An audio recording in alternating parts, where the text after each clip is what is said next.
जय जवान जय किसान जय जय शिक्षित युवान नारी शक्ति नो जय हो जय माँ गुजरात। ऐसे लोक जागृत अभियानમાંથી પરસોત્તમ બોલું છું। આજનો વિષય છે નીતિન પટેલ માટેનો।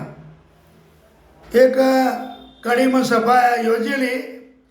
એ સભામાં એમણે જણાવ્યું કે ભાઈ ખ્રિસ્તીઓ ફોસલાવીને અને મુસ્લિમો હિંસાથી પરિવર્તન કરાવે ધર્મનું, તો ખ્રિસ્તી શું ફોસલાવે? તમે પહેલાં એ નક્કી કરો કે ભાઈ આપણે જે કોઈ ખ્રિસ્તી ધર્મ પાળે છે કે ઇસ્લામી ધર્મમાં જે કોઈ અપનાવે છે એ કેમ અપનાવે એનું તમે તારણ કાઢ્યું? એની સ્થળ તપાસ કરી, એના ઘરના પરિવારની સાર સંભાળ લીધી? ખાલી બોલી જ નાખવું છે બસ? ખ્રિસ્તીઓ ગામમાં જઈને અનાજ આપે ને કપડાં આપે ને આ આપે ને તે આપે એટલે ખ્રિસ્તી ધર્મમાં, પણ એ બી કેમ?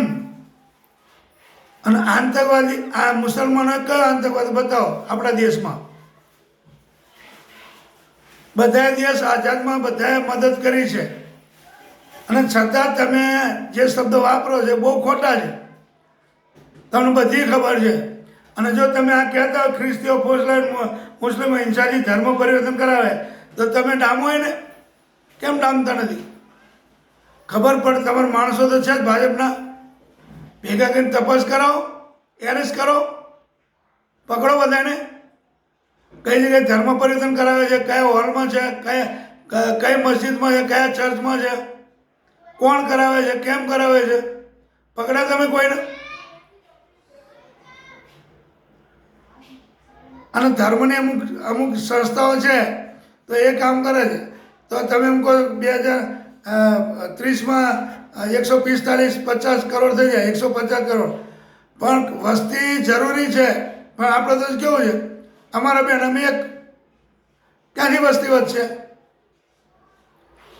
અમારા બે અમે બે હતા ત્યાંથી ચલો ઠીક છે, પણ અમારા બેન અમે એક, વસ્તી વધે?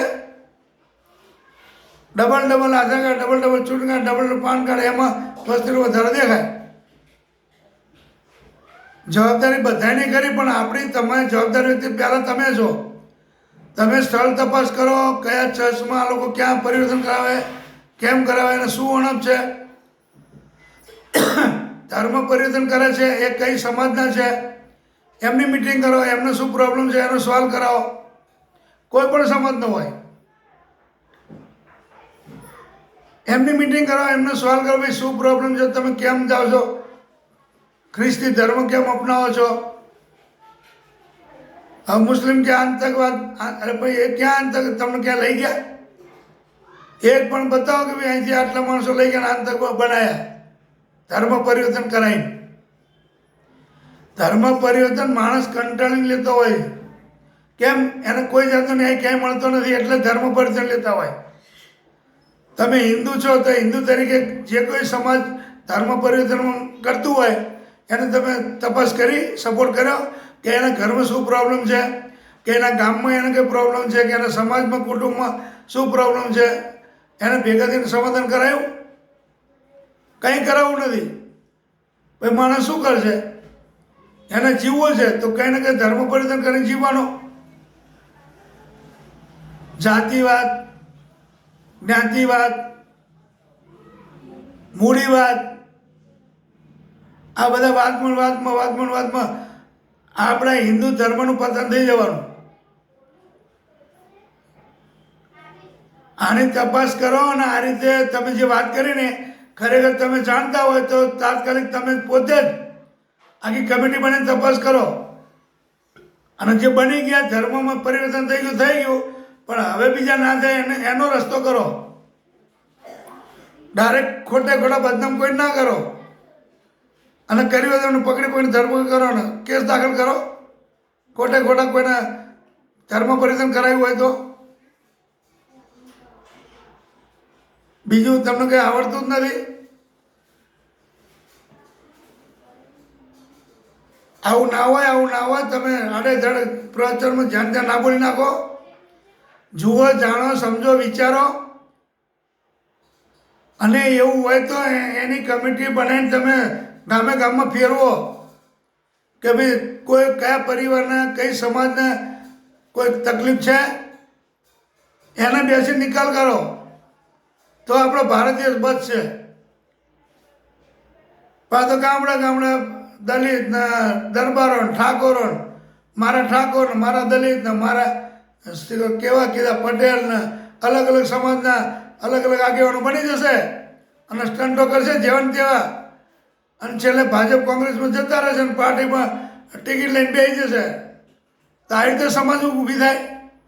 કોઈ પણ સમાજમાં તમે મદદ કરો, તપાસ કરો, એને જેટલી પણ એટલી મદદ કરો કે ભાઈ શું થયું, તમને શું પ્રોબ્લેમ છે, કેમ ધર્મ બદલાવાની વાત કરો છો.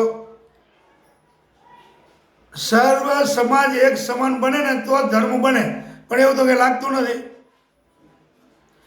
સર્વ ધર્મ જવા દો, સર્વ સમાજ એક સમાન બને તો કદાચ હિન્દુ ધર્મ બને, પણ એવું તો કંઈ દેખાતું જ નથી. સર્વ સમાજ બને એવું સર્વ સમાજ એક સમાન બનાવી શકશે કોઈ? કે ફાટા જ રાજકારણના છે. કોઈ દલિતોનો આગેવાન બનશે, કોઈ પટેલનો બનશે, કોઈ બક્ષીબંધનો બનશે. બધી સમાજના બધા લોકોને તકલીફ છે. બધાને હાથે લઈને ચાલો. દરેક સમાજને સાથે રાખો, દરેક ધર્મને સાથે રાખો. ચલો ધર્મ જવા દો, હિન્દુ ધર્મને સાથે રાખો, હિન્દુ ધર્મને દરેક સમાજને સાથે રાખો તો કદાચ તમે કાલ રાષ્ટ્ર બનાવી શકશો. રાષ્ટ્ર તમારે બનાવવું છે હિન્દુ રાષ્ટ્ર, તો ક્યારે બને? બધી સમાજના એક જ સમાજ બને, બધી સમાજનો એક સમાજ બની જાય તો રાષ્ટ્ર બને.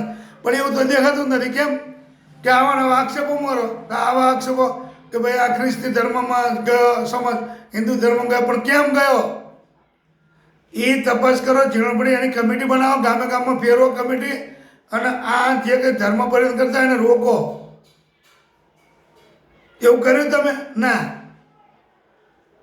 ખાલી બસ આનું ભાષણમાં બાકી નહીં રહેવા દેવાનું, કંઈ સાચું ખોટું ભેડે રાખવાનું. સમાજ ભૂલતી નથી. તમે ભલે જે કંઈ બોલી નાખો એ કોઈ પણ સમાજનો વ્યક્તિ ભૂલતો નથી. એટલે તમારે જો આખો રાષ્ટ્ર બનાવવો હોય, ભારત રાષ્ટ્ર, હિન્દુ રાષ્ટ્ર બનાવવો હોય તો બધી સમાજને એક કરો અને આ બધા ખોટા ભાષણો બંધ કરો. બધી સમાજના તમે તપાસ કરો. જે સમાજ હોય બધી સમાજનું નામ નહીં બોલતો, બધી સમાજમાં જાઓ, બધા મોહલ્લામાં જાઓ અને કમિટી બનાવીને તપાસ કરો. બધી રીતે કમિટી બનાવો. એક પણ વ્યક્તિ ધર્મ પરિવર્તન કરે તો મને યાદ કરજો. એ નથી કરવું કે ભાઈ આ લોકો કેમ ધર્મ પરિવર્તન કરવા માંગે છે, પેપરમાં આપે છે. ધર્મ પરિવર્તન માટે કેટલી વાર એમને કલેક્ટરમાં બધા અરજીઓ આપી, તો એ વખતે કમિટી જાઓ ને, એના ઘરે જઈને બેસો, શું પ્રોબ્લેમ છે ભાઈ તને? અમે બેઠા છીએ, તારે ધર્મ પરિવર્તન હિન્દુમાં રહે. કીધું તમે એવું? ખાલી બસ ફેંક જ રાખવાનું, મન ફાંક બોલી જ નાખવાનું, ભેડે રાખવાનું. ઉંમર થઈ ગઈ, ઉંમર થઈ, થોડું ધ્યાન આપો, ખોટું ભાષણ ના ઠોકો, અને સાચું હોય તો તમે તપાસ કરીને રસ્તો કરાવો. જય જવાન, જય કિસાન, જય જય શિક્ષિત યુવાન, નારી શક્તિનો જય હો, જય મહાગુજરાત.